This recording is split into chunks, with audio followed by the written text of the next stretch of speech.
Hi friends, എല്ലാവർക്കും നമസ്കാരം. ഞാൻ ഗീതാജിയാണ്. ഇന്നത്തെ വീഡിയോ ഭോജേശ്വർ മഹാദേവ ടെമ്പിൾ വീഡിയോയിലേക്ക് എല്ലാവർക്കും സ്വാഗതം. മധ്യപ്രദേശിലെ ഭോപ്പാലിൽ സ്ഥിതി ചെയ്യുന്ന ഭോജേശ്വർ മഹാദേവ ക്ഷേത്രം ബേത്തു നദിയുടെ തീരത്ത് സ്ഥിതി ചെയ്യുന്ന ശ്രീ മഹാദേവ ക്ഷേത്രം 1000 വർഷം പഴക്കമുള്ള ക്ഷേത്രമാണിത്. ഇതിന് വാസ്തുവിദ്യാ മഹത്വവും കൂറ്റൻ ശിവലിംഗവും അതാണ് ഈ ക്ഷേത്രത്തിൻ്റെ പ്രത്യേകത. 11ാം നൂറ്റാണ്ടിൽ ഭോജ്പൂരിലെ രാജാവായ രാജാ ഭോജാണ് ഈ ക്ഷേത്രം നിർമ്മിച്ചത്. ഇന്ത്യയിലെ പർമാർ കാലഘട്ടത്തിലെ ക്ഷേത്രവാസ്തുവിദ്യയുടെ പരകോടിയെ പ്രതിനിധീകരിക്കുന്നു. വർഷം മുഴുവനും നിരവധി അവസരങ്ങളിൽ പ്രാർത്ഥനകൾ അർപ്പിക്കാൻ ഭക്തജനങ്ങൾ ഒത്തുകൂടുന്ന ഊർജ്ജസ്വലമായ ഒരു ക്ഷേത്രമാണിത്.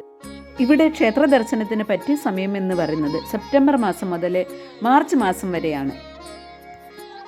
മധ്യപ്രദേശിൻ്റെ തലസ്ഥാനമായ ഭോപ്പാലിൽ നിന്ന് ഏകദേശം 32 കിലോമീറ്റർ അകലെ റേസൻ ജില്ലയിലെ ഭോജ്പൂർ ഗ്രാമത്തിൻ്റെ നടുവിലാണ് ഈ ഭോജ്പൂർ ക്ഷേത്രം സ്ഥിതി ചെയ്യുന്നത്. 11ാം നൂറ്റാണ്ടിൽ രാജാ ഭോജ് നിർമ്മിച്ച ഈ ക്ഷേത്രം ഏറ്റവും വലിയ ഏകശില ശിവലിംഗത്തിന് പേരുകേട്ടതാണ്. ഞങ്ങളിവിടെ ക്ഷേത്ര ദർശനത്തിന് വന്നത് ജനുവരി 1st വീക്കിലാണ്. അതായത് നല്ല തണുപ്പുള്ള സമയമായിരുന്നു. അതുകൊണ്ട് തന്നെ നല്ല തണുപ്പുണ്ടായിരുന്നു. മഞ്ഞൊക്കെ ഇങ്ങനെ വന്നുകൊണ്ടേ ഇരിക്കുന്നുണ്ടായിരുന്നു. എന്നിരുന്നാലും നല്ല വെയിലും ഉണ്ടായിരുന്നു. പക്ഷേ ആ വെയിലിനത്ര ചൂട് ഇല്ലായിരുന്നു എന്നുള്ളതാണ്. ഒരുപാട് ദൂരത്ത് നിന്ന് പോലും ഒരുപാട് ആളുകൾ വരുന്നുണ്ടായിരുന്നു ഈ ശിവലിംഗം കാണുവാനായിട്ട്. ഇത്രയും വലിയ ശിവലിംഗം എല്ലാവരുടെയും ഒരു വിസ്മയം തന്നെയാണ്. നമുക്കവിടെ അതിൻ്റെ അകത്ത് കയറി പൂജയൊക്കെ ചെയ്യാം. കാരണം ഒരുപാട് വലിയ ശിവലിംഗമാണ്. അതാണ് ഇതിൻ്റെ ഒരു പ്രത്യേകത. കാരണം നമ്മൾ മുകളിൽ നമുക്കത് ചെയ്യാനൊന്നും പറ്റില്ല. താഴെ നിന്നിട്ട് മാത്രമേ നമുക്ക് ചെയ്യാൻ പറ്റുകയുള്ളൂ. നോർത്ത് ഇന്ത്യയിലേക്കൊക്കെ ക്ഷേത്രങ്ങളിൽ നമുക്ക് തന്നെ കയറി പൂജ ചെയ്യാവുന്നതാണ്. ഇവിടെ ഒരുപാട് ഭക്തജനങ്ങളുടെ തിരക്കാണ്. എല്ലാവരും ഭഗവാന് പൂജ ചെയ്യാനും ഭഗവാൻ ഏറ്റവും പ്രിയപ്പെട്ട ബില്യപത്രം, അതായത് കൂവളത്തിൻ്റെ ഇല സമർപ്പിച്ച് ഭക്തർ അവരുടെ ഉദ്ദിഷ്ട കാര്യത്തിനായിട്ട് പ്രാർത്ഥിക്കുന്നു. കുന്നിൻ മുകളിലുള്ള ആ ക്ഷേത്രത്തിൽ നിന്ന് നമുക്ക് കാണാൻ പറ്റുന്ന ഒരു നല്ല പ്രശാന്ത സുന്ദരമായ ഒരു പ്രകൃതി ഭംഗിയാണ്. ഈ ക്ഷേത്രം പണിയാൻ ഉപയോഗിച്ച കല്ലുകളൊക്കെ അവിടുന്ന് തന്നെ കൊത്തിയെടുത്തതാണ് എന്നാണ് തോന്നുന്നത്. അതിൻ്റെ അവശിഷ്ടങ്ങളൊക്കെ അവിടെ നമുക്ക് കാണാൻ കഴിയും.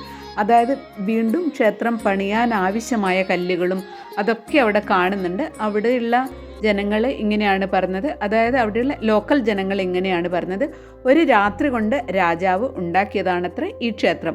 നേരം വെളുക്കുന്ന സമയമാകുമ്പോഴത്തേനും ക്ഷേത്രത്തിൻ്റെ പണി പൂർത്തിയാകണം എന്നുള്ളതായിരുന്നു രാജാവിൻ്റെ ആഗ്രഹം.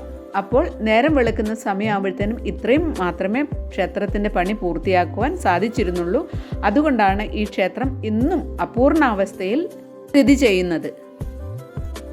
ഈ ക്ഷേത്രം ആർക്കിയോളജിക്കൽ സർവേ ഓഫ് ഇന്ത്യയുടെ അധീനതയിലാണ്.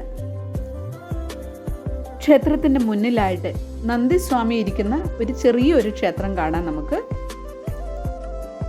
ക്ഷേത്രത്തിൻ്റെ മുൻപിലായിട്ട് വിശാലമായ ഒരു മുറ്റം തന്നെയുണ്ട്. ഏകദേശം ഒരു 10-15 സ്റ്റെപ്പുകൾ കയറി വേണം നമ്മൾ പോകാനായിട്ട്. ഈ സ്റ്റെപ്പുകളെല്ലാം തന്നെ കരിങ്കല്ല് കൊണ്ട് പണിതതാണ് എന്നാണ് പ്രത്യേകത. കരിങ്കല്ല് അടുക്കി അടുക്കി വെച്ചിട്ടാണ് ഈ സ്റ്റെപ്പുകളെല്ലാം ഉണ്ടാക്കിയിരിക്കുന്നത്. ഇത് പാറപ്രദേശമാണ്. അധികവും ഭയങ്കര വലിയ വലിയ പാറകൾ കാണാം. നമുക്ക് തന്നെ ഇവിടെ കാണാവുന്നതാണ്.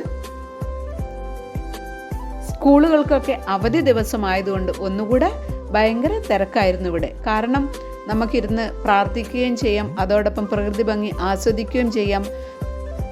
കുട്ടികൾക്കും മുതിർന്നവർക്കൊക്കെ ഒരു ചെറിയൊരു പിക്നിക് സ്പോട്ട് കൂടിയാണ് ഈ ഭോജേശ്വർ ശിവമന്ദിർ.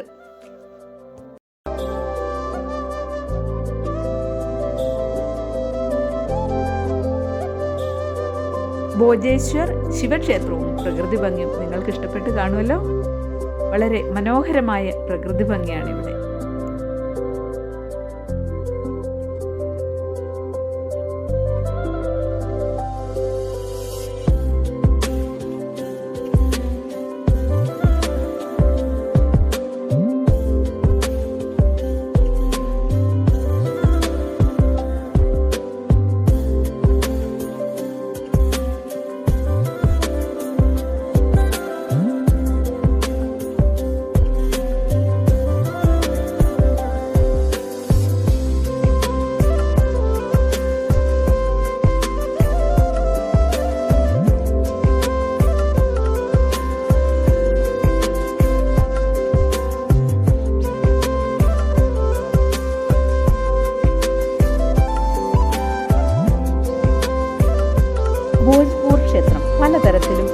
അസാധാരണമാണ്. ഗർഭഗൃഹത്തോട് ചേർന്നുള്ള മണ്ഡപത്തിന്റെ അഭാവവും കൂടുതൽ പരമ്പരാഗത വളഞ്ഞ ശിഖരത്തേക്കാൾ നേരായ മേൽക്കൂരയുടെ ഉപയോഗവും ശ്രദ്ധിക്കാവുന്നതാണ്. ക്ഷേത്രത്തിന്റെ പ്രവേശന ഭിത്തിയിൽ തൂണുകളുടെയും മണികളുടെയും കൊത്തുപണികളുണ്ട്. അത് അതിശയകരമായ രൂപം തന്നെയാണ്. 21 അടി ഉയരമുള്ള പ്ലാറ്റ്ഫോമിലാണ് 7.5 അടി ഉയരമുള്ള ശിവലിംഗം സ്ഥിതി ചെയ്യുന്നത്. ഭോജ്പൂർ ക്ഷേത്രത്തിലെ ശിവലിംഗത്തിന് ഏകദേശം 18 അടി ചുറ്റളവുണ്ട്. ഒരു ഇരുമ്പ് ഗോവണി ശ്രീകോവിലിലേക്ക് നയിക്കുന്നു. ഇത് ആരാധകർക്ക് ആരാധനാ ചടങ്ങുകളിലേക്കുള്ള എളുപ്പവഴി അനുവദിക്കുന്നു. അതായത് ശിവലിംഗത്തിന്റെ ഘടനയുടെ വലിപ്പത്തിന് ഈ ക്ഷേത്രത്തിന് അതിൻ്റെതായ പ്രാധാന്യമുണ്ട്. ഒന്നിനു മുകളിൽ ഒന്നായി അടുക്കി വെച്ചിരിക്കുന്ന 3 കല്ലുകൾ കൊണ്ടാണ് ഭോജ്പൂർ ശിവലിംഗം നിർമ്മിച്ചിരിക്കുന്നത്. 40 അടി ഉയരമുള്ള കൂറ്റൻ ശിലാ താഴികക്കൂടത്തെ താങ്ങി നിർത്തുന്ന 4 തൂണുകളാൽ പ്രൗഢമായ ക്ഷേത്രത്തെ താങ്ങി നിർത്തുന്നു. ക്ഷേത്രത്തിന്റെ ഗ്രൗണ്ട് ലെവൽ ഭാഗത്ത് 8 കോണുകളുണ്ട്. ക്ഷേത്രത്തിന്റെ പ്രവേശന കവാടത്തിൽ 2 അതിമനോഹരമായ വിഗ്രഹങ്ങളുണ്ട്. ഈ സൈഡിൽ കാണുന്നതാണ് അതിന്റെ തൂണുകൾ. ഇത് ഒറ്റ കല്ലിൽ പണിതതാണ് എന്നാണ് പറയപ്പെടുന്നത്. ഇവിടെ മുഴുവൻ ശ്രീരാമ ഭക്തരായ വാനരന്മാരുടെ കേന്ദ്രമാണ്.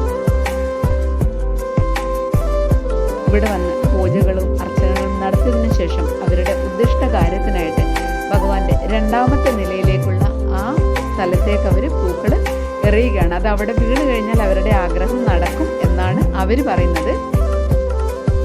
എന്തായാലും ഈ ശിവലിംഗത്തിന്റെ വലിപ്പം എല്ലാവർക്കും വിസ്മയമായ ഒരു കാര്യം തന്നെയാണ്.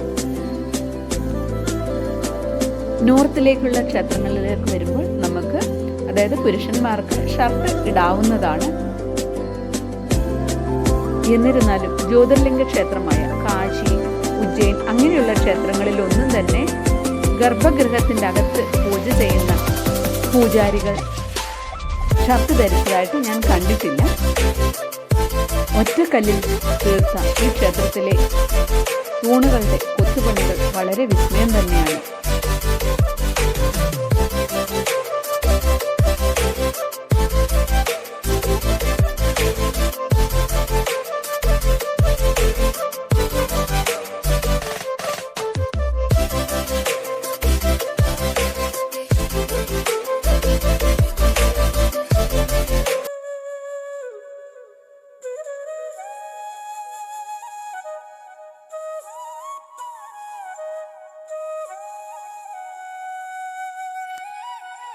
വാനരന്മാരുടെ വിഹാര കേന്ദ്രമാണ് ഇവിടെ. ഓരോ ശിലകളിലും നമുക്കതിൻ്റെ ആ ഫിനിഷിങ് കാണാൻ കഴിയും. ആധുനിക സൗകര്യങ്ങളൊന്നും ഇല്ലാതിരുന്ന കാലത്ത് ഈ ക്ഷേത്രത്തിൻ്റെ ഓരോ കൊത്തുപണിയിലും കാണുന്ന ഫിനിഷിങ് അത് ഭയങ്കര അതിശയം തന്നെയാണ് കേട്ടോ.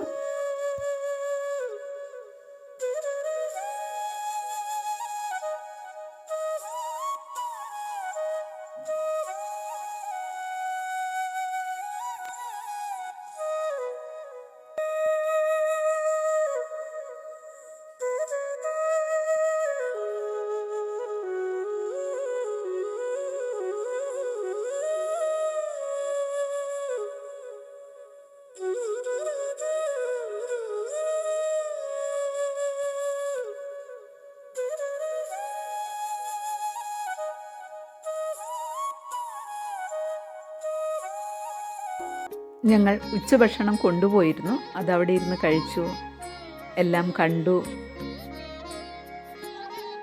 ഇതിനടുത്ത് തന്നെയാണ് ബിംബേട്ടക. ബിംബേട്ടകയിലാണ് ആദിമ മനുഷ്യൻ ജീവിച്ചിരുന്നത് എന്നാണ് പറയപ്പെടുന്നത്. ഭോജ്പൂർ ശിവമന്ദിർ വീഡിയോ നിങ്ങൾക്ക് ഇഷ്ടപ്പെട്ട് കാണുമല്ലോ. ആദ്യമായിട്ടാണ് നിങ്ങൾ വീഡിയോ കാണുന്നതെങ്കിൽ മറക്കാതെ ചാനൽ സബ്സ്ക്രൈബ് ചെയ്യലും. നിങ്ങളുടെ വിലയേറിയ അഭിപ്രായങ്ങളും കമൻറ്റും ലൈക്കും ഷെയറും ഒക്കെ പ്രതീക്ഷിക്കുന്നു. നിങ്ങളുടെ വിലയേറിയ അഭിപ്രായങ്ങൾ അറിയിക്കുമല്ലോ.